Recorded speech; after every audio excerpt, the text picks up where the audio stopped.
soon. Ingat ka palagi sa Saudi and God bless you. See you soon. Ingat ka palagi. God bless you. Jillian Ward, may mensahe kay Eman Bacosa Pacquiao.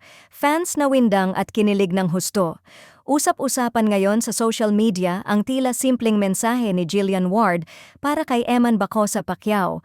Ngunit para sa mga masusugid na taga-subaybay ng dalawa, hindi ito basta-basta lang.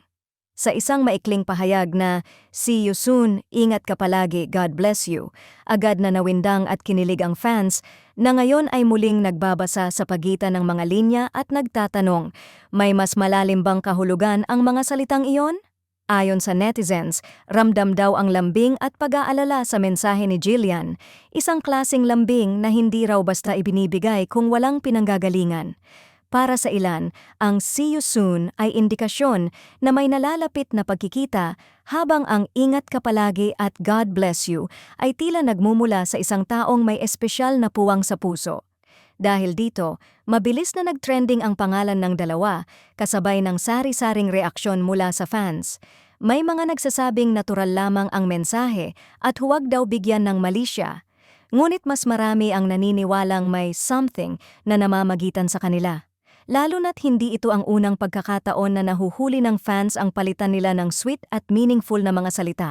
Ang ilan ay nagsabing bihira raw maging ganoon ka-personal si Jillian sa publiko, kaya lalong umingay ang hinala na espesyal si Eman sa kanya.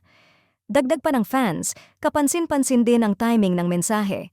Sa gitna ng mga tanong kung handa na ba si Jillian sa isang bagong relasyon, biglang lumitaw ang ganitong pahayag, na para bang tahimik ngunit malinaw na sagot sa mga usyosong mata. Hindi man diretsahang umamin, tila sapat na raw ang mga salitang iyon para magbigay ng pag-asa sa mga naniniwalang may namumuong koneksyon sa pagitan ng dalawa. Sa ngayon, nananatiling tikom ang bibig ni na Jillian at Eman hinggil sa tunay na estado ng kanilang relasyon. Ngunit para sa fans, sapat na ang isang mensahe para magliyab ang kilig at imahinasyon.